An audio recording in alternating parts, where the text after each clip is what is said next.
बृहदारण्यक उपनिषद की 33वीं कक्षा। बृहदारण्यक उपनिषद के पंचम अध्याय का तीसरा ब्राह्मण आज प्रारंभ करेंगे। इससे पीछे वाली चर्चा में उन्होंने प्रजापति की 3 संतानें, 3 पुत्र, देव, मनुष्य और असुर, और उनको द द द ये उपदेश दिया था। तो देव, मनुष्य और असुर ये प्रजापति की संतान कही गई। ये प्रजापति कौन है?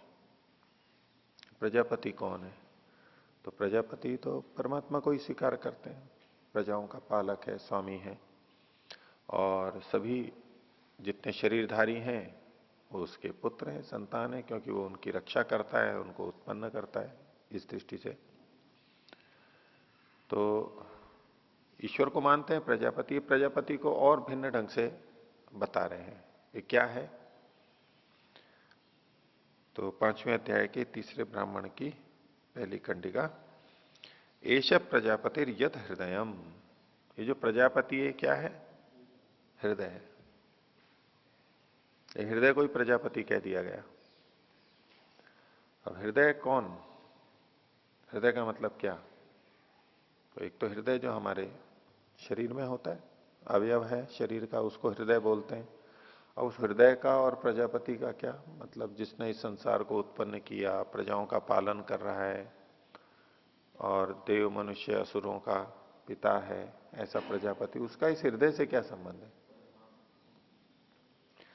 लेकिन ये तो प्रतीकात्मक भाषा है, रहस्यमय भाषा है, संकेतात्मक कुछ कथन होते हैं। तो ईश प्रजापतिर यद हृदयम एतत् ब्रह्म एतत् सर्वम, और यही ब्रह्म है और यही सब कुछ है। ये जो प्रजापति है, ये जो हृदय है, ये प्रजापति है, यही ब्रह्म है और यही सब कुछ है। बड़ा भी यही है और सब कुछ यही है, बस इसके अलावा जैसे कुछ है ही नहीं। और यूं बहुत स्थूल रूप से देखें तो हृदय नहीं हो तो फिर जीवन ही नहीं चले, हमारा शरीर ही नहीं चले। इसलिए सब कुछ है, वो यही सबसे बड़ा है।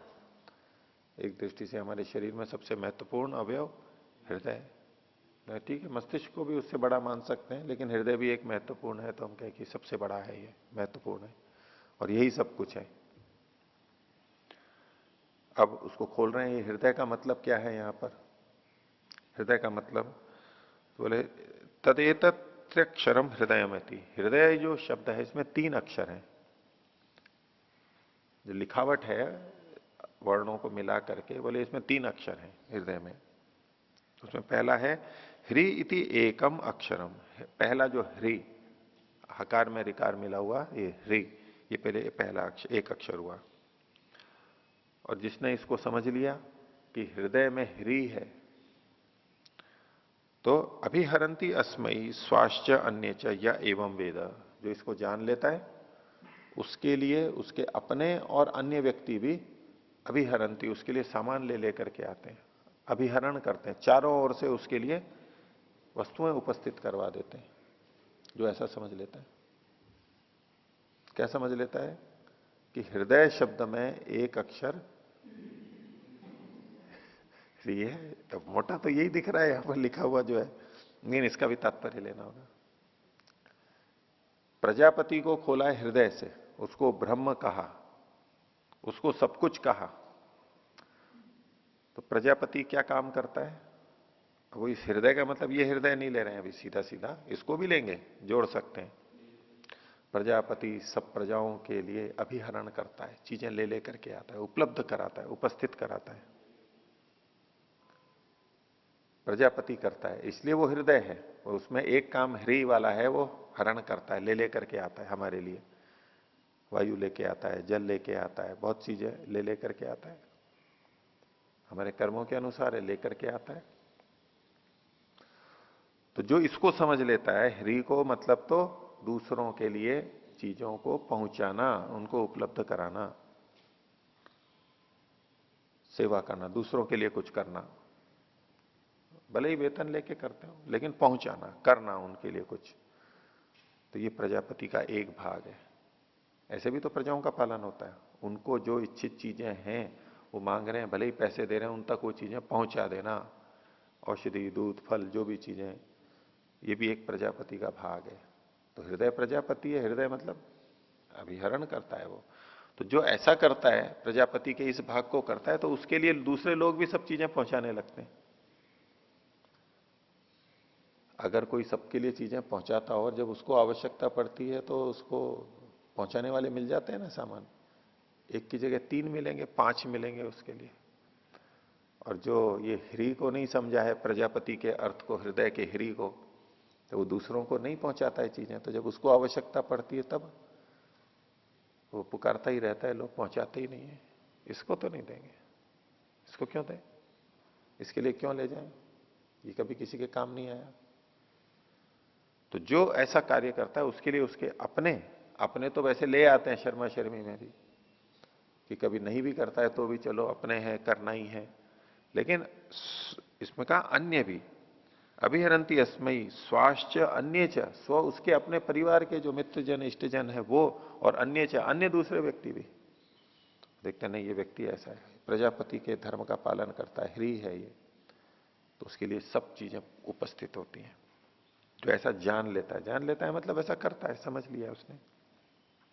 आगे द इति एकम अक्षरम, हृदय यह, उसमें द है दूसरा। तो बोले ददति अस्मयी स्वाश्च अन्य च या एवं वेद, जो इसको जान लेता है कि द प्रजापति बनने के लिए हृदय यम तीनों चीजें चाहिए। तो द जिसने समझ लिया मतलब ददति दूसरों को देता है, देता है दूसरों को।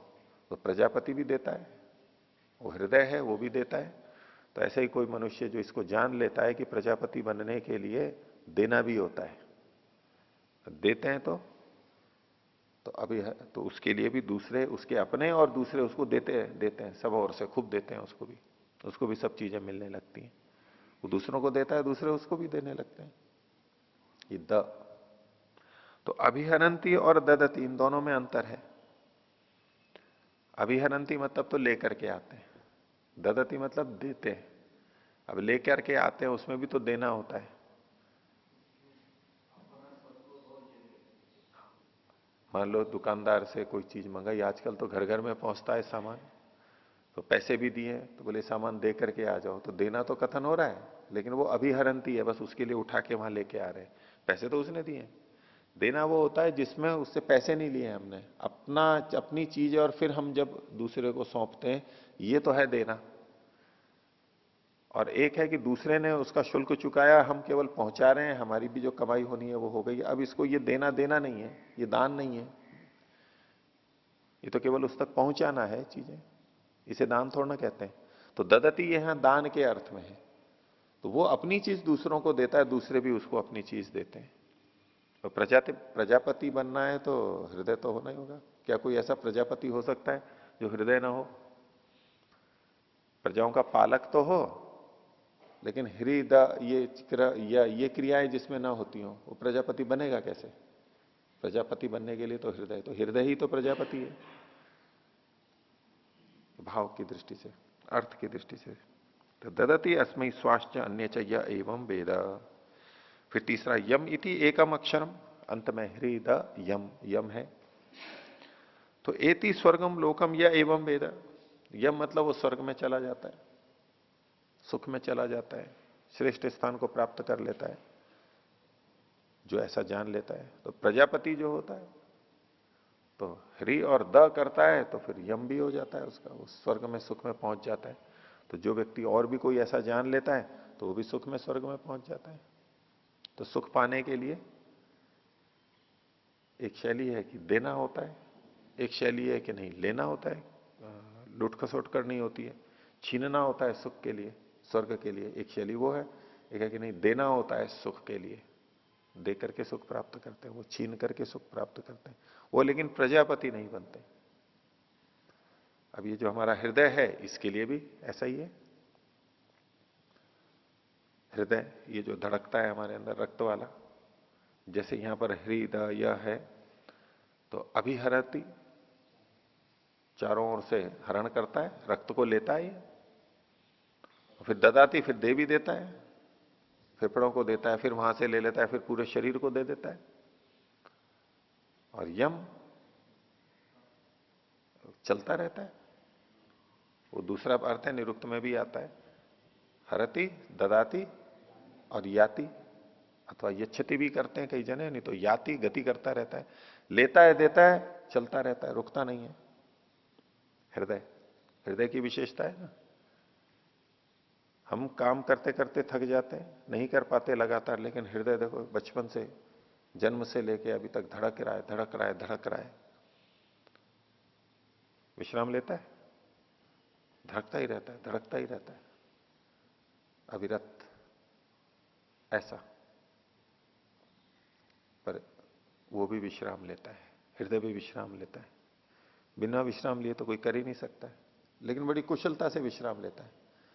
एक बार रक्त को फेंका तो विश्राम ले लिया, फिर रक्त को फेंका, फिर विश्राम ले लिया। हृदय हर धड़कन के बाद में विश्राम है, उसका विश्राम का काल होता है।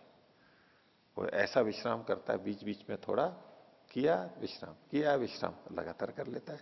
हमें यूं प्रतीत होता है ये तो बिना विश्राम के किए जा रहा है, लेकिन उसका विश्राम काल मानते हैं, जो चिकित्सा विज्ञान में पढ़ाया जाता है, जिसका विश्राम का काल है, इतने समय, इतने सेकंड ये विश्राम करता है, उसी में पूर्ति करता है वो अपनी, फिर करना होता है, फिर करता रहता है, लगातार चलता रहता है। याति, चलता ही रहता है, चलता ही रहता है, लेता है, देता है और चलता रहता है, चलता रहता है।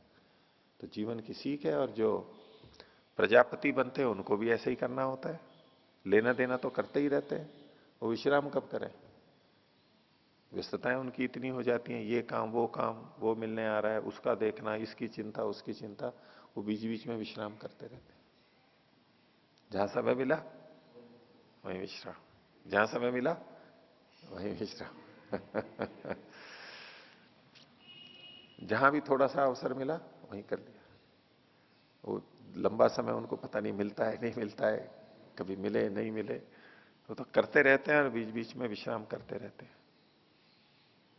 यही हाल वो उनके ध्यान उपासना का भी हो जाता है, करते रहते हैं, करते करते बीच बीच में प्रभु का स्मरण करते रहते हैं। उनको उसी तरह उपासना करे क्या, लगातार नहीं कर सकते तो बीच बीच में कर लेते हैं। जैसे कि आजकल है कि कार्य करते रहते हैं, अब करते करते खाना कब खाएं, समय ही नहीं है। जब बीच में हुआ चलते चलते तेजी से फास्ट फूड लिया, एक बाइट किया, एक बाइट ले रहे, दो बाइट ले गए, एक एक एक बटका भरेंगे, बाइट मतलब बटका बोलते हैं, एक एक ग्रास लेंगे, भाई चलो एक दो ग्रास ले लिए, इतना सा कुछ पी लिया, सिप कर लिया, फिर कुछ और कर लिया, ऐसे बीच बीच में करते रहते हैं, खाते रहते हैं। खाने का समय नहीं है उनको, प्रजापति बने हुए हैं, कार्य करते रहते हैं, तो बीच बीच में ही करना होता है। जब जब अवसर मिल गया तभी कर लिया, खा लिए, पी लिए, और नींद भी ऐसे ही ले लेते हैं चलते फिरते। जब अवसर मिला, आते जाते गाड़ी में इधर उधर आ रहे हैं, जा रहे हैं, उसी बीच में नींद ले लेते हैं थोड़ी सी देर। सब कुछ ऐसे ही चलता रहता है। तो प्रजापति क्या हृदय है। अब हृदय का मतलब हम ये हृदय सीधे सीधे ले लेंगे तो भाई उस वो प्रजापति और इस हृदय का क्या मतलब है, ये कैसे देव मनुष्य और असुरों को उत्पन्न करता है। लेकिन हृदय का मतलब, हृदय का जो तात्पर्य है, हृदयम, उस तरह से होता है ये जो विश्राम को प्राप्त होता है ना, ये शांति को, स्वर्ग को प्राप्त होता है। हृदय कार्य करके जब हम विश्राम करते हैं तो उसमें बहुत सुख आता है। हृदयम, वो प्रजापति हो जाता है।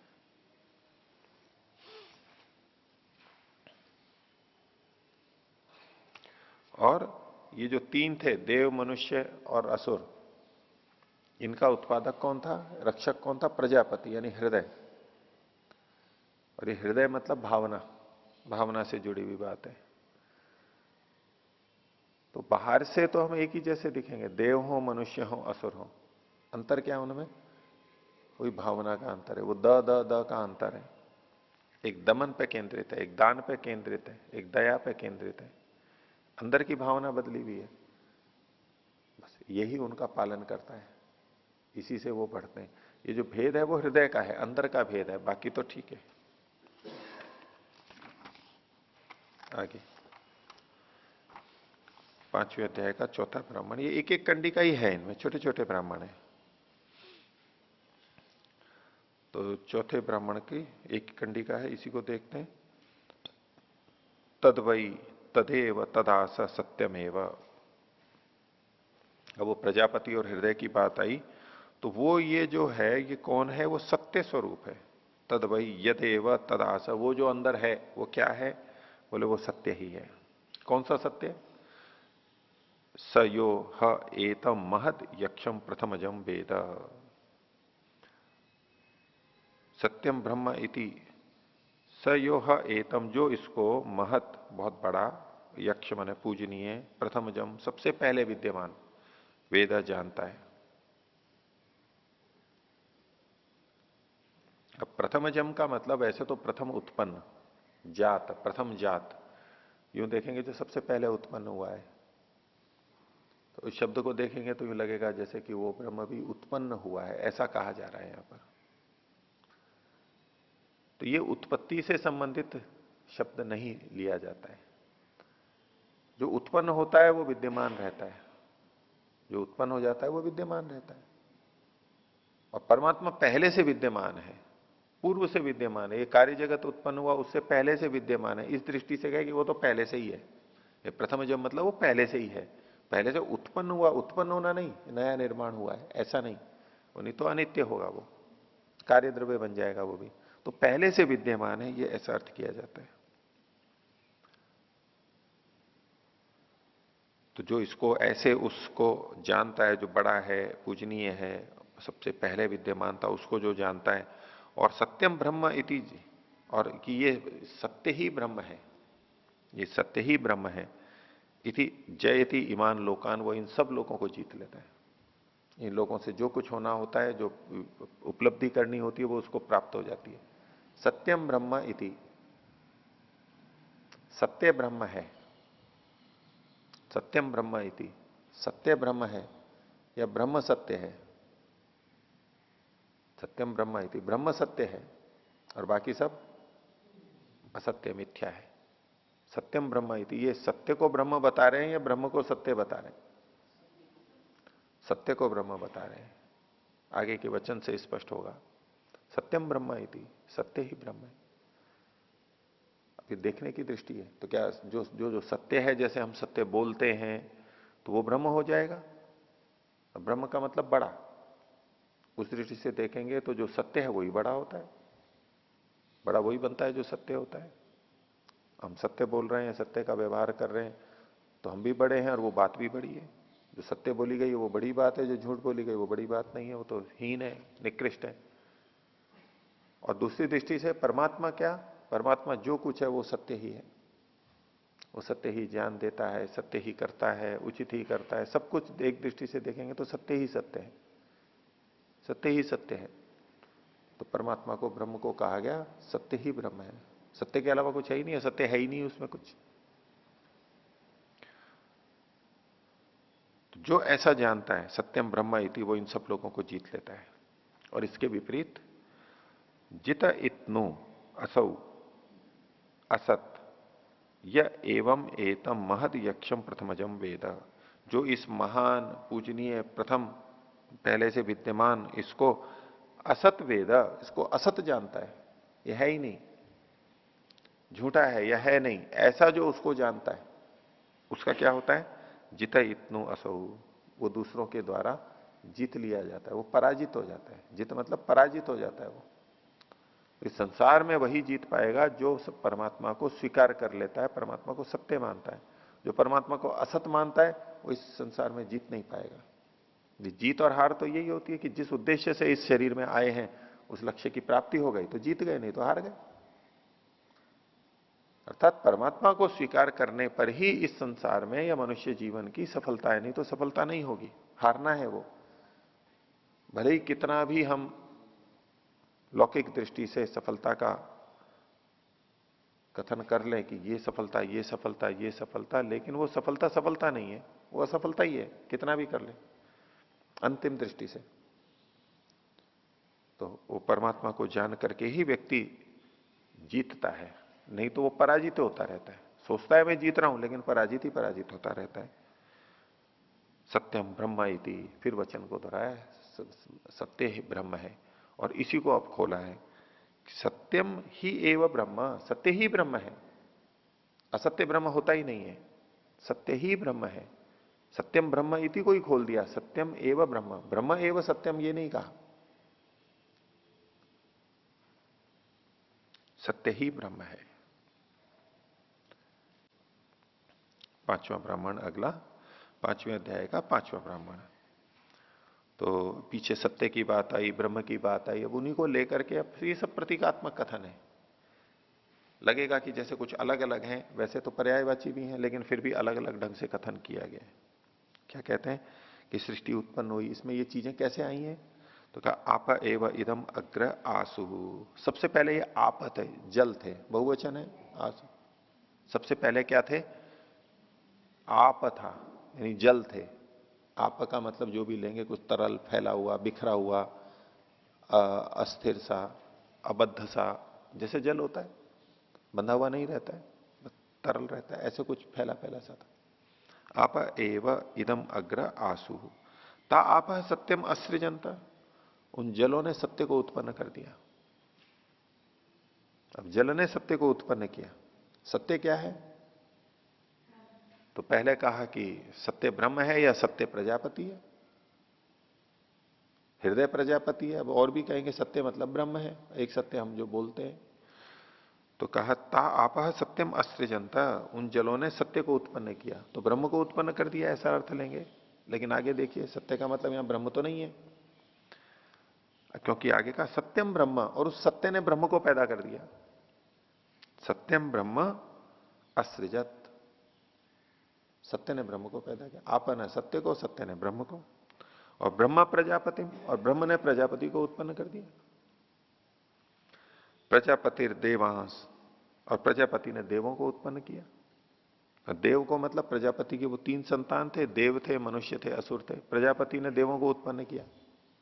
उत्पन्न तो दिव्य ही किया, और मनुष्य भी बन गए, असुर भी बन गए।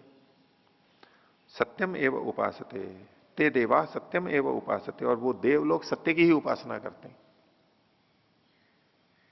तो अब ये जो उत्पत्ति बताई है प्रतीकात्मक है। अब एक तरफ ब्रह्म आ गया, ब्रह्म से पहले इन्होंने सत्य को मान लिया, सत्य से पहले आपो को मान लिया। अब या तो यूं कहें कि भाई ब्रह्म भी उत्पन्न हुआ, उससे पहले दो चीजें और थी, तो ब्रह्म का नित्यत्व खंडित होता है। और ब्रह्म और प्रजापति को एक तरफ हम एक ही मानते हैं, और एक तरफ उनको भिन्न भिन्न भी मानते हैं। प्रजापति लोग, प्रजापति का आनंद और ब्रह्म का आनंद वो अलग अलग भी बताए हैं। ब्रह्म वो रूप हो गया जो कि अपने आप में वो भाग जो कि सृष्टि की रचना नहीं कर रहा है, इस सृष्टि से परे है। और प्रजापति वो भाग हो गया जो इस सृष्टि की रचना कर रहा है वही, लेकिन फिर भी दो भेद कर दिए इस तरह से अलग अलग। तो जल था सबसे पहले, अस्थिर था, नियमबद्ध नहीं था, चलायमान था, और उसने सत्य को उत्पन्न किया। उसी से, उसी में से उसके अनुरूप सत्य, कुछ नियम बने। सत्य मतलब ये ऐसा ऐसा है, ऐसा ऐसा है, कुछ नियम बने। और उन नियमों ने ब्रह्म को उत्पन्न किया। मतलब जिसे हम बड़ा कहते हैं, परमात्मा उत्पन्न करना, मतलब हम किसी को बड़ा क्यों कहते हैं? वो नियमों से युक्त है, वो नियमों को का पालन करता है, नियमों को चलाता है, नियम व्यवस्था करता है, इसलिए वो ब्रह्म ब्रह्म है, बड़ा है। तो पहले अनियम था, उससे सत्य आया, नियम बने। और जब नियम बने तो हमें पता लगा कि ब्रह्म भी है कोई इन नियमों को चलाने वाला, व्यवस्था करने वाला। अगर ये नियम नहीं देखे जाएं तो परमात्मा का कैसे पता लगेगा हमारे को सामान्य रूप से? तो इसलिए सत्य ने ब्रह्म को उत्पन्न किया, तत्वतः नहीं, तत्वतः तो ब्रह्म ब्रह्म है, नित्य है। लेकिन इन नियमों से हम उसको जानते हैं। जैसे उत्पन्न हुई वस्तु को हम जानते हैं, जो उत्पन्न नहीं होती तो हम नहीं जानते। जो है ही नहीं तो कहां से जानेंगे उसको? जानते कब है? जब वो वस्तु उत्पन्न होती है। तो जानना और उत्पन्न होना एक ही बात मान लिया आप, वो कारण कार्य संबंध है। लेकिन अब ये उत्पन्न हुई मतलब तो जानी जाती है। सत्य से ब्रह्म उत्पन्न हुआ, इसका मतलब है सत्य से ब्रह्म को जाना जाता है, नियमों से ब्रह्म को जाना जाता है। अब इस तरह अर्थ कर दिया, कारण कार्य को एक मान के, और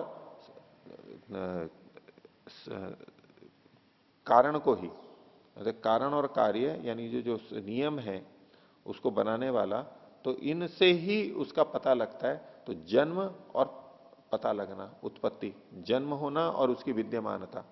जन्म होने से विद्यमानता पता लग रही है, इसलिए विद्यमानता को कहने के लिए वो जो प्रकट हो रहा है इसी को उसको उत्पन्न होना कह दिया गया। उत्पन्न होना और प्रकट होना ये कारण कार्य हो गया। और प्रकट हो रहा है यानी तो हमें ज्ञात हो रहा है, इसी को उत्पन्न होना करके कह दिया। उससे उत्पन्न हुआ, वास्तव में उत्पन्न नहीं होता है। तो सत्यम असृजंत आप सत्यम असृजंत, सत्यम ब्रह्म। और जब ब्रह्म बन गया तो ब्रह्म ने प्रजापति को उत्पन्न किया। वो व्यवस्थापक है और उसका वो भाग जिसने कि ये सारा का सारा संसार बना रखा है और इसका पालन कर रहा है, रक्षा कर रहा है, वो है वो ही, लेकिन उसको अलग कर दिया। और ये जो प्रजाओं का पालक है परमात्मा, उसने देवों को उत्पन्न किया। हमें जो चीजें प्रदान की हैं वो उसने दिव्य चीजें प्रदान की हैं, अच्छी अच्छी चीजें प्रदान की हैं, उसने देवों को उत्पन्न किया। और परमात्मा की सहायता से ही देव बनते हैं। और देव बनते हैं तो वो देव सत्य की उपासना करते हैं। किसकी? उन नियमों की, जिन नियमों के आधार पर ब्रह्म ब्रह्म बना, ब्रह्म ब्रह्म कहलाया, वो बड़ा कहलाया, जिससे उसमें प्रजापतित्व आया, उसी सत्य की उपासना देव भी करते हैं। देव हमेशा सत्य की उपासना करते हैं। आगे तदेतत्र्यक्षरम सत्यमिति, ये सत्य है, इसमें भी 3 अक्षर है। अब 3 अक्षर हैं, वर्ण अचों की दृष्टि से देखेंगे तो 2 ही हैं, स्वर जो है वो 2 ही हैं, स के बाद अ और य के बाद अ, त में तो है नहीं, लेकिन फिर भी कथन है, गौण रूप से कथन है। तो तदेतत्र्यक्षरम सत्यमिति, तो पहला अक्षर है स इति एकम अक्षरम, स ये पहला अक्षर है, इसमें तो कोई बात ही नहीं। दूसरा का ती इत्येकम अक्षरम, ती यहां पर दूसरा अक्षर है, ती। अभी ती क्या हो गया? अब इसमें कुछ व्याख्याकारों ने इसको बड़ी ई ती कर रखा है और आगे भी व्याख्या बड़ी ई करके कर रखी है, यानी दीर्घ। और कुछ इसको ह्रस्व से भी देख सकते हैं, क्योंकि ती इति एकम अक्षरम, त के बाद में ह्रस्व ई करेंगे, इति का ई रहेगा तो दीर्घ हो जाएगा। तो वैसे धातु के निर्देश में हम एक स्टिप का निर्देश कर देते हैं। तो वर्ण के लिए भी, जैसे वर्ण के लिए हम ककार, अकार, गकार, वर्णात्कार, वर्ण को कहने में ये कार का करते हैं, ये तो रादिफा रे र के बाद में रेफ बोलते हैं उसको।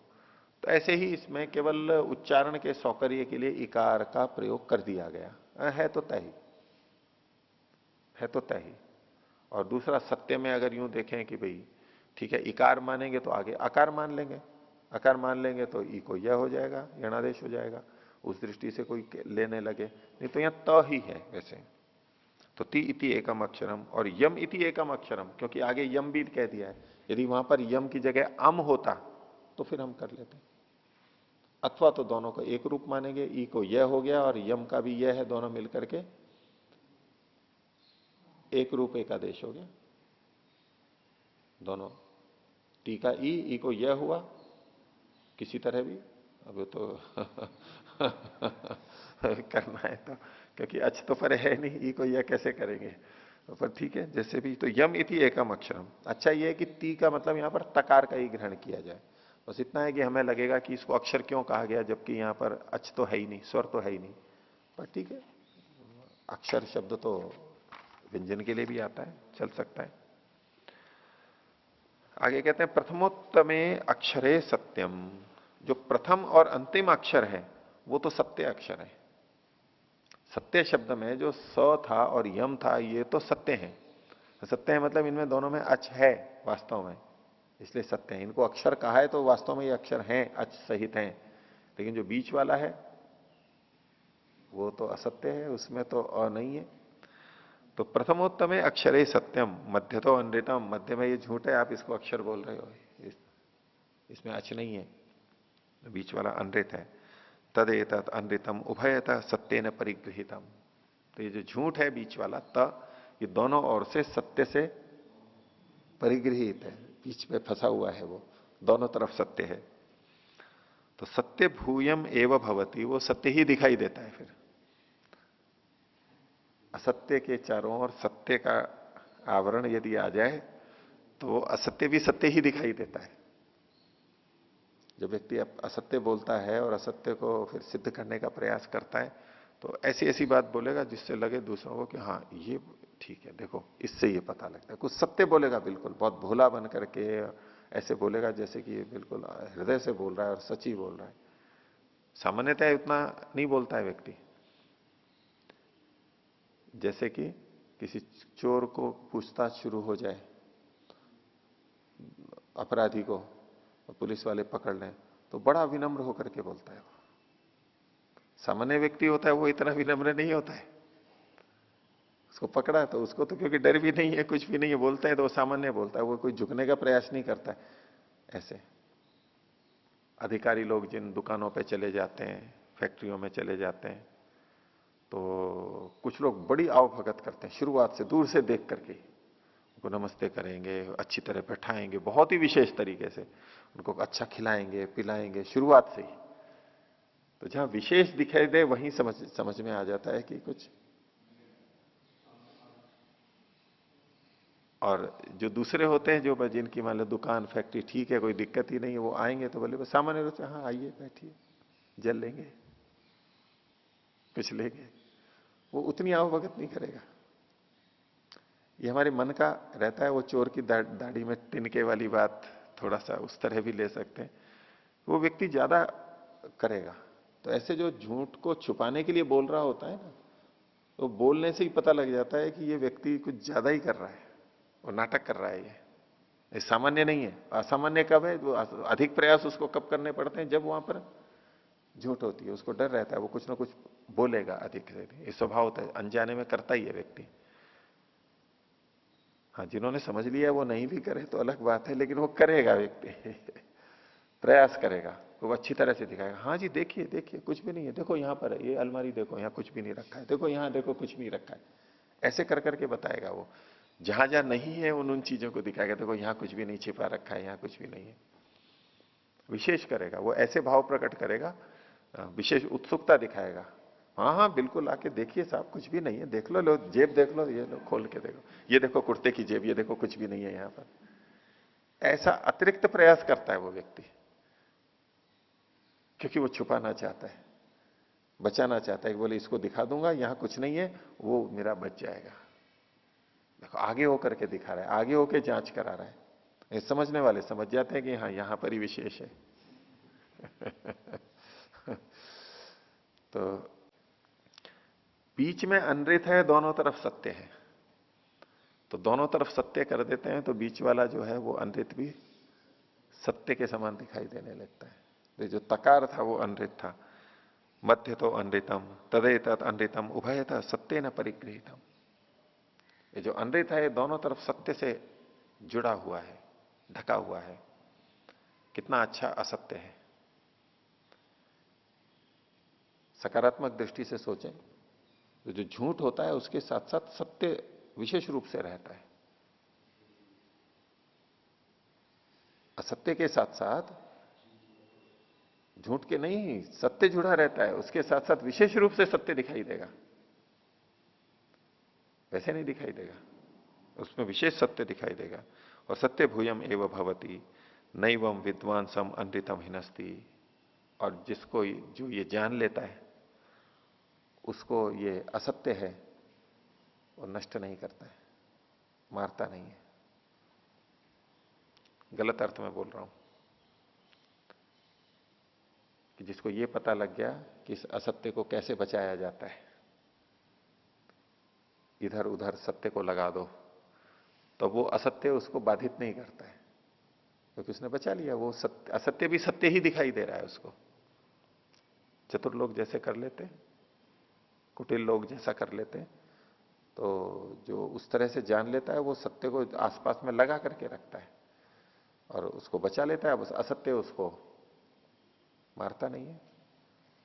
और जो भोले लोग होते हैं वो झूठ ज्यों का त्यों बोल देते हैं। अब झूठ दूसरों को पता लग जाता है, फिर जल्दी से पकड़े जाते हैं और फिर झूठ उनको मार देता है। तो झूठ हमें ना मारे इसके लिए उसको सत्य का सहारा दे देना चाहिए। ठीक है, ऐसा अर्थ कोई ले सकता है यहां से। और यहां तात्पर्य भिन्न भिन्न है, यहां ऐसे नहीं है। ये शिक्षा नहीं दी जा रही है कि झूठ बोलो और चाहे दोनों तरफ सत्य को लगा लो तो वो असत्य तो आपको मारेगा नहीं, हानिकारक नहीं होगा, आप बच जाओगे उससे, ऐसा उद्देश्य नहीं है। ये सत्य की महिमा है कि यदि हम थोड़ी गलती भी हो गई और हम कुछ अच्छा कर लें तो हमारी वो जो थोड़ा दोष है, बुराई है, दब जाती है, हम अच्छा कर लें दूसरा। और यहां पर इसको प्रतीकात्मक कहा गया। स जो है वो परमात्मा है, त है ये प्रकृति है, और यह है ये आत्मा है। तो दो चेतन है, ये तो है सत्य, और ये प्रकृति है, ये मिथ्या है। प्रकृति मिथ्या है, तो ये प्रकृति मिथ्या है, लेकिन जब इसके साथ में परमात्मा जुड़ जाता है और आत्मा जुड़ जाता है तो ये भी चेतन के समान दिखाई देने लगता है। ये संसार वैसे तो जड़ है, लेकिन परमात्मा ने बनाया है तो ये दिखने लगेगा जैसे कि सारी गतिविधियां कैसी हो रही हैं, जैसे चेतन हो। और शरीर के लिए तो खासतौर से हमें प्रतीत होता ही है। ये शरीर जड़ है, लेकिन जीव जुड़ जाता है तो ऐसा लगता है जैसे कि चेतन है। ये शरीर भी चेतनवत दिखाई देने लगता है, सत्य बन जाता है वो। तो चेतन के सहयोग से ये जड़ प्रकृति भी चेतनवत हमें दिखाई देने लगती है।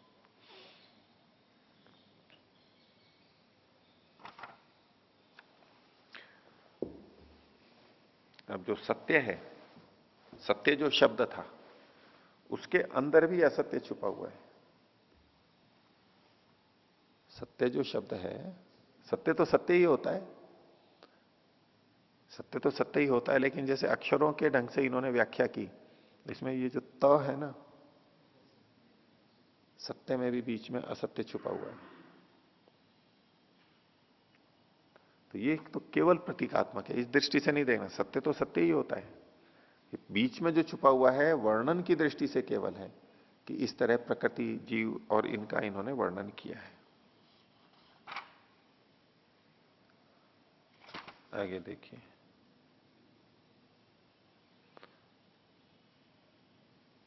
और इसको जब हम प्रकृति की दृष्टि से देखेंगे कि त जो है ये असत्य है, यानी प्रकृति है, तो जो ये जान लेता है तो ये प्रकृति यानी जो असत्य है ये इसको मारता नहीं है, प्रकृति उसको हानि नहीं पहुंचाती।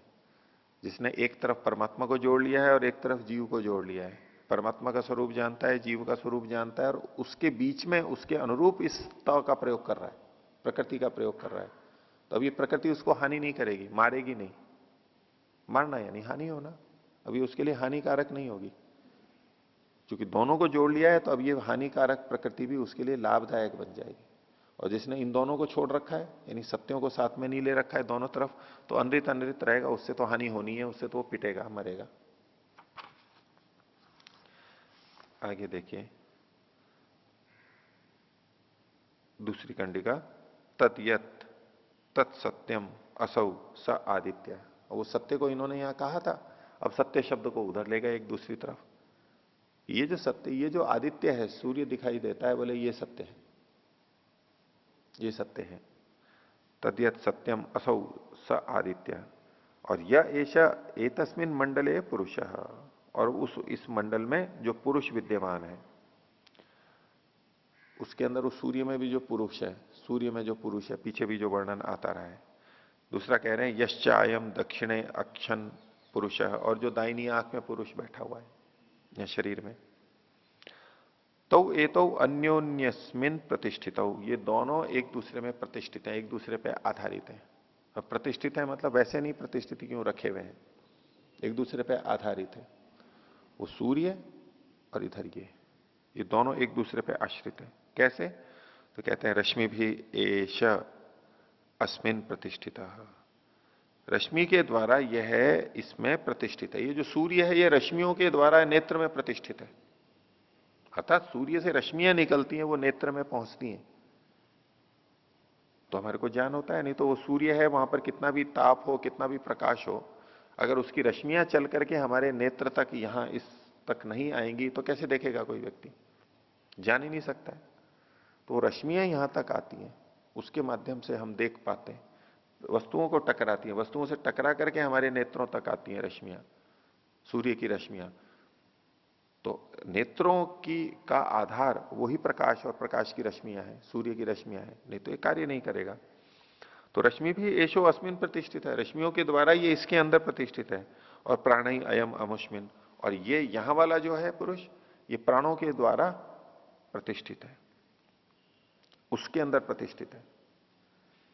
अगर सूर्य हो, रश्मियां भी आ रही हो, लेकिन यहां नेत्र में यहां पर जीवन ना हो, तो सूर्य का होना होना क्या है पता ही नहीं लगेगा, उसकी रश्मियां का होना होना क्या है पता ही नहीं लगेगा। तो नेत्रों की सार्थकता के लिए सूर्य आवश्यक है, और सूर्य की सार्थकता के लिए नेत्र में यहां पर जीवन प्राण आवश्यक है। ये दोनों एक दूसरे पर प्रतिष्ठित हैं, दोनों होते हैं तब यहां पर अब हमारा काम चल पाता है। इस दृष्टि से एक दूसरे पर आश्रित का आ गई। सयदा उत्क्रमिष्यन भवती शुद्धम एवं एतत् मंडलम पश्यति। जब ये उत्क्रमण को प्राप्त होता है, शरीर को छोड़ता है, तो इसको मुक्ति की तरफ जा रहा है उस अर्थ में भी लिया जाता है, नहीं जाता है। तो शुद्धमेव एतत् मंडलम पश्यति, ये जो मंडल सूर्य है या पूरा ये ब्रह्मांड है, इस सबको शुद्ध रूप में देखता है। नैनम एते रश्मय प्रत्याययन्ति, और उसके बाद में ये रश्मियां उसके लिए गति नहीं करती हैं, उसको प्राप्त नहीं कराती हैं, उसके लिए आती नहीं है ये रश्मियां। अभी तो हमारे लिए रश्मियां आ रही हैं ताकि हम देख सकें, अभी हम जीवित हैं, हम हमारे लिए रश्मियां आ रही हैं, लेकिन जो मर गया है, मुक्ति में चला गया, उसके लिए रश्मियां आना बंद कर देती हैं। इसका ये मतलब नहीं है कि रश्मियां आती नहीं है, रश्मियां तो आती रहेंगी वैसे ही, कोई मर भी गया है तो भी, लेकिन उसके लिए नहीं आ रही है, अर्थात उसका जन्म नहीं हुआ है। इसलिए यूं कहेंगे कि उसके लिए रश्मियां आ ही नहीं रही है, वो मुक्ति में चला गया। आगे, य एषा एतस्मिन् मंडिले पुरुषः, ये जो सूर्य में पुरुष है उसके लिए कहा, तस्य भूरिति शिरः, भू उसका सिर है, भू भुआ स्व की संगति लगा रहे हैं। भू इति शिरः, भू को सिर क्यों कहा, बोले एकम सिर, सिर तो एक ही होता है, दो दो सिर थोड़ा ना होते हैं, हम सबके एक एक सिर ही है ना। तो भू के अंदर एक ही मात्रा है, एक ही अक्षर है, यानी एक ही अच है। तो भू, ये सिर एक होता है तो एक है। एकम एतद अक्षरम, ये अक्षर भी एक ही है। आगे कहा भुआ इति बाहु, भुआ उसकी बाहु है। और बाहु कितने होते हैं, द्वौ बाहु, बाहु दो होती हैं, भुजाएं दो होती हैं। द्वे एते अक्षरे, ये अक्षर भी दो हैं, भूवह, भू का उ और वह दो अक्षर है यहां पर, भूवह। आगे का स्वर इति प्रतिष्ठा, स्वर इसकी प्रतिष्ठा है, भूर भुआ स्व, ये इसकी प्रतिष्ठा है। प्रतिष्ठा मतलब पैर, आधार। द्वे प्रतिष्ठा है, पैर हमारे दो होते हैं, तो बोले द्वे एते अक्षर है, ये अक्षर भी दो ही है। अब स्व में भी दो अक्षर स्वीकार किए हैं इन्होंने, स्व में दो अक्षर, उसको कई बार भू भुआ सुवह भी बोलते हैं उस रूप में, सुवह, स्व नहीं सुवह। तो उस दृष्टि से देखेंगे तो दो हैं, और नहीं तो स्व में यहां पर ये दो हैं, जैसे पैर दो होते हैं ऐसे दो हैं। तस्य उपनिषद अहर इति, अब इसका उपनिषद क्या है, इसका सूर्य का, सूर्य में जो पुरुष विद्यमान है, उपनिषद के मतलब ये तो रहस्य हो गया, संकेतात्मक हो गया, जिसके पास में बैठने से उसका ज्ञान होता है, ऐसा उपनिषद वो अहर है। अहर मतलब दिन कहलाता है। तो सूर्य का ज्ञान हमें कैसे होता है, दिन के माध्यम से होता है। स्थूल ढंग से हम कहेंगे कि दिन जैसे ही हुआ तो हाँ सूर्य है, सूर्य का ज्ञान हमें दिन से होता है। तो दिन ही जैसे सूर्य का नाम हो गया, बोलते हैं दिन निकल आया, दिन निकल आया, बोलते हैं भाषा के अंदर, दिन निकल आया, सूर्य निकल आया। तो सूर्य निकल के आता है, लेकिन बोले दिन निकल गया है, दिन छिप गया है। सूर्य छिपता है लेकिन दिन छिप रहा है। तो ये परमा उसके लिए नाम है, नाम अहर नाम है, जो कि नाम होता है संकेतक, नाम से उस वस्तु का पता लगता है, नाम से उसका संकेत मिलता है। तो ऐसे ही सूर्य को जानने के लिए ये अह है, अह ये सूर्य से जुड़ा है, और दिन से हम सूर्य का ज्ञान करते हैं। तो तस्य उपनिषद अहरिति, और जो ऐसा जान लेता है उसका क्या होता है, हंति पापमानम जहाति च या एवं वेद, जो इस प्रकार जान लेता है वो पाप को हंति नष्ट कर देता है, और जहाति च और उसको छोड़ देता है। नष्ट कर देता है और छोड़ देता है, दो बातें हो गई। छोड़ देता है मतलब उससे लिप्त नहीं होता है, नष्ट कर देता है मतलब जो है उसको, विद्यमान को वो समाप्त कर देता है, जो ऐसा जान लेता है, यानी वो पवित्र हो जाता है। आगे, यो यम दक्षिण है अक्षन पुरुषा, जो दाहिनी आंख में पुरुष है, वहां भी इसी तरह भू भुआ स्व को घटा रहे हैं। भू भुआ स्व हम परमात्मा से घटाते हैं, लोक में घटाते हैं, भू लोक भुआ और स्व, इसको शरीर में भी घटाते हैं, आत्मा में भी घटाया। तो यो यम दक्षिणे अक्षन पुरुष, दाहिनी आंख में जो पुरुष है, तसे भू रीति शिरह, भू ये इसका सिर है, और सिर एकम हो, एक ही होता है, एकम शिरह, एकम एतद अक्षरम, ये अक्षर भी एक ही है। जैसे कि वहां सूर्य वाले में घटाया था, बिल्कुल वो के वो शब्द है, भुआ इति बाहु, भुआ जो है ये इस आंख वाले पुरुष की भुजाएं हैं। क्यों? दो बाहु, बाहु दो होती हैं, द्वे एते अक्षर है, ये अक्षर भी दो है। आगे कहा स्व इति प्रतिष्ठा, स्व इसकी प्रतिष्ठा है, पैर है। द्वे प्रतिष्ठे, दो पैर होते हैं, द्वे एते अक्षर, ये अक्षर भी दो ही हैं। किसी मनुष्य का चित्र बनाते हैं ना, रेखा चित्र, तो उसके लिए एक ऊपर गोल कर दिया, थोड़ा धड़ भी वैसे एक रेखा कर देते हैं, नहीं तो दो हाथ यूं कर देते हैं और नीचे दो पैर कर देते हैं, मनुष्य बन गया बस। मोटा मोटा आकार तो यही बनेगा ना, एक मुख, दो हाथ और दो पैर, बस एक आदमी आ गया, संकेत आ गया। आधुनिक चित्रकारी, ये प्राचीन है, लेकिन ये आधुनिक जो कुछ भी निकला है प्राचीन से ही तो निकला है, संकेत। तस्य उपनिषद अहम इति, और इसका संकेतक क्या है? ये जो आंख में पुरुष विद्यमान है, इसका ज्ञान कैसे होता है? अहम इति, अहम से पता लगता है। अहम इसका उपनिषद है, रहस्यात्मक नाम है। अहम करते ही उसके निकट पहुंच जाते हैं, दिन के आते ही हम सूर्य के निकट पहुंच जाते हैं। उपनिषद, पास में बैठना। तो ये जो अंदर चेतन पुरुष है, इसका कैसे पता लगता है? जैसे ही अहम बोलता है व्यक्ति बातचीत में, मैं गया आया, मुझे ये चाहिए, मुझे ये चाहिए, ये हम बोल में मैं आएगा ना कहीं भी व्यवहार में, मैं आ रहा है, यहां पर चेतन है, इसे स्वीकार कर लेते हैं। तो अहम ये उसका द्योतक है, उपनिषद है। और जो ऐसा जान लेता है तो पाप को वो नष्ट कर देता है, हंति पाप मानम जहाती, और पाप को छोड़ देता है, या एवं वेद, जो ऐसा जान लेता है। ये पांचवा ब्राह्मण समाप्त हुआ।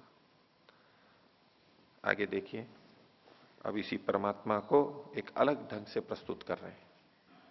छठा ब्राह्मण, मनोमयो अयम पुरुष, ये पुरुष कैसा है? मनोमय है, मनन है, ज्ञान स्वरूप है, ऐसा ही इसका स्वभाव है। भा सत्यम, और ये प्रकाश स्वरूप है, प्रकाश को देने वाला है, ज्योति रूप है। भा सत्यम, तस्मिन अंतर हृदय, और वो इसमें हृदय के अंदर रहता है, शरीर के अंदर विद्यमान, अंदर रहता है। कैसे? यथा व्रीहिर्वा यवोवा, जैसे जो और चावल, व्रीहि चावल और यव माने जो, जैसे चावल और जो रहते हैं ऐसे रहता है ये। अब ये कैसे रहता है, इसको अलग अलग ढंग से समझते हैं। एक सामान्य अर्थ तो किया जाता है कि जैसे व्रीहि और यव छोटे होते हैं, ऐसे ये भी छोटा होता है, वहां पर अणु स्वरूप है। दूसरा है व्रीहि और यव जैसे एक खोल के अंदर रहते हैं, अंदर सुरक्षित रहते हैं, ऐसे इस हृदय के अंदर वो रहता है, हृदय प्रदेश में रहता है, खोल है, एक स्थान है, उसके अंदर रहता है, अंदर विद्यमान रहता है। इस अंदर को बताने के लिए, सुरक्षा को बताने के लिए, छोटे को बताने के लिए एक स्थूल उदाहरण दिया गया। यथा व्रीहिर्वा यवोवा, स एष सर्वस्य ईशान सर्वस्य अधिपति, और ये एक परमात्मा कैसा है? सबका स्वामी है, सबका अधिपति है। सर्वम इदम प्रशास्ति यदिदम किंच, और ये जो कुछ भी है उसका प्रशासन वही करता है, सबका निर्देश, सबका नियंत्रण वही करता है, परमात्मा के लिए कहा गया। और परमात्मा का स्वरूप बताया, बोले विद्युत भी ब्रह्म है, विद्युत को भी ब्रह्म की तरह से, या विद्युत का जो स्वरूप है ऐसा ही परमात्मा का स्वरूप है। विद्युत ब्रह्म इत्याहु, ये विद्युत है, ये ब्रह्म है। पहले सत्य को भी ब्रह्म कहा था, विद्युत को ब्रह्म कह रहे हैं, मन को भी कहा। क्यों कहते हैं? विधानात विद्युत, विद्युत को विद्युत क्यों कहते हैं? विधानात, विशेष रूप से ये दो खंडन, अवखंडन कर देती है, तोड़ देती है, इसलिए इसको विद्युत बोलते हैं। विद्युत वी माने वी, और द्युत में द जो आ रहा है उसमें, उसको दान अर्थ में लिया कि ये विशेष रूप से एकदम अलग कर देती है, पृथक पृथक कर देती है विद्युत।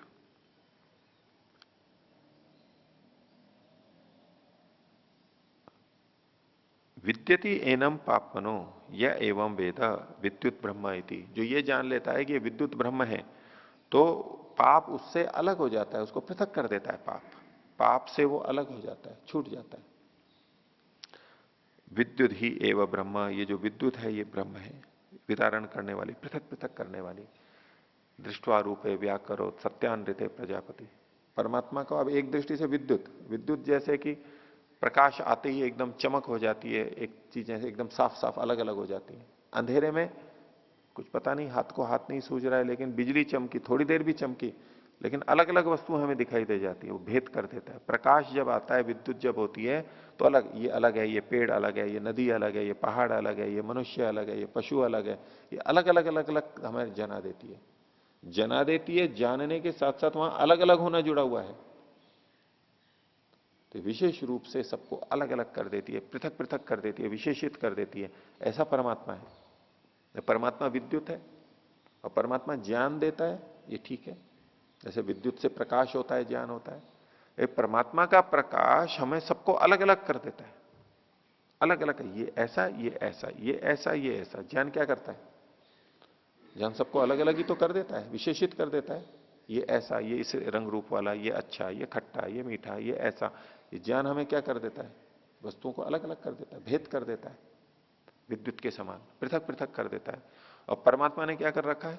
सबको पृथक पृथक कर रखा है, सबको पृथक पृथक शरीर दे रखे हैं, सबके पृथक पृथक कर्म हैं, घुलते मिलते नहीं है। सबके अपने अपने भोग हैं, पृथक पृथक हैं, घुलते मिलते नहीं है। दुनिया बस संसार के कोई भी दो व्यक्तियों के एक जैसे रेखाएं नहीं मिलती, डीएनए नहीं मिलता है, सब पृथक पृथक है। विद्युत की तरह पृथक पृथक करने वाला है, भिन्न भिन्न करने वाला है। पत्ते हैं, फल हैं, पेड़ हैं, कोई दो एक जैसे नहीं मिलेंगे। हर चीज अलग अलग कर रखी है, पृथक पृथक कर रखी है, पता लगती है हमें। वो परमात्मा क्या है? विद्युत एवं ब्रह्म। परमात्मा सबको पृथक पृथक करने वाला है, विवेक करने वाला है। विवेक पृथक पृथक कर देता है, ये अच्छा है, ये बुरा है, उचित है, अनुचित है, ये दुष्ट है, ये सज्जन है, ये धर्म है, ये अधर्म है। परमात्मा का सारा रूप देखेंगे तो ये लगेगा कि जैसे वो विद्युत रूप ही है, अलग अलग करने वाला है, पृथक पृथक कर देने वाला है। विद्युदेव ही ब्रह्म। और जो ऐसा जान लेता है तो पाप उससे अलग हो जाता है।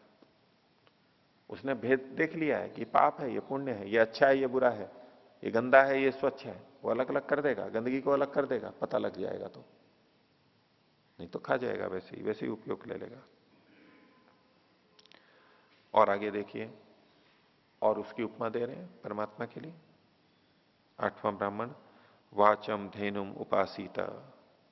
वाणी का भोग बोल रहे हैं, वाणी को धेनु की तरह से उपासना करो। वाणी की भी उपासना कही गई। उपासना का मतलब है यहां पर जानो, उसका उपयोग लो। वाणी को कैसे समझे? जैसे कि धेनु हो। धेनु उसे कहते हैं जो दूध देने वाली गाय होती है, अच्छा दूध देने वाली, उसके प्रतीक के रूप में। वाचम धेनुम उपासीता, बोले तस्या चत्वारः स्तनः, उसके 4 स्तन होते हैं। धेनु से दूध लेना है तो स्तनों से ही लेना होगा, तो धेनु के 4 स्तन होते हैं। तो इस वाणी रूपी धेनु के कौन से स्तन है, कौन से 4 स्तन है? तो बता रहे हैं, स्वाहाकारो वशटकारो हंतकार स्वधाकार। स्वाहाकार, स्वाहा जो हम बोलते हैं ना, स्वाहा, ये स्वाहाकार हो गया। वशटकार, वौषट, आहुति देते हैं वहां भी वौषट बोला जाता है, ये वशटकार हो गया। और हंतकार, हंत शब्द बोलते हैं मनुष्यों के लिए, आगे बताएंगे। और स्वधाकार, पितरों के लिए स्वधा, पितृभ्य स्वधा। तस्याह द्वौ स्तनौ देवा उपजीवंती, 2 स्तनों से देवता लोग जीवित रहते हैं, उनका उपजीवन होता है, उनका जीवन चलता है 2 स्तनों से। वो 2 स्तन कौन से? स्वाहा और वशटकार। स्वाहाकार और वशटकार, तो देवताओं को जब आहुति दी जाती है तो स्वाहा करके दी जाती है और वौषट करके दी जाती है। यही बोला जाता है। जब जब हम ये बोलते हैं इसका मतलब है देवों को हम दे रहे हैं। तो देवों के 2 स्तन हैं, 2 स्तनों से देव अपना जीवन चलाते हैं, अपनी उन्नति करते हैं। आगे वशटकारम, हंतकारम मनुष्य, मनुष्यों का एक ही स्तन होता है, एक ही स्तन लेते हैं वो, उसका लाभ उठाते हैं धेनु का। हंतकार, प्रसन्नता व्यक्त करें, हंत। पीछे भी हंत शब्द आया था कई बार, याज्ञवल्क्य ने भी कहा, कहीं खेद में भी आता है हंत, प्रसन्नता में भी आता है हंत, उत्साह में भी हंत आता है, सब जगह हंत आता है।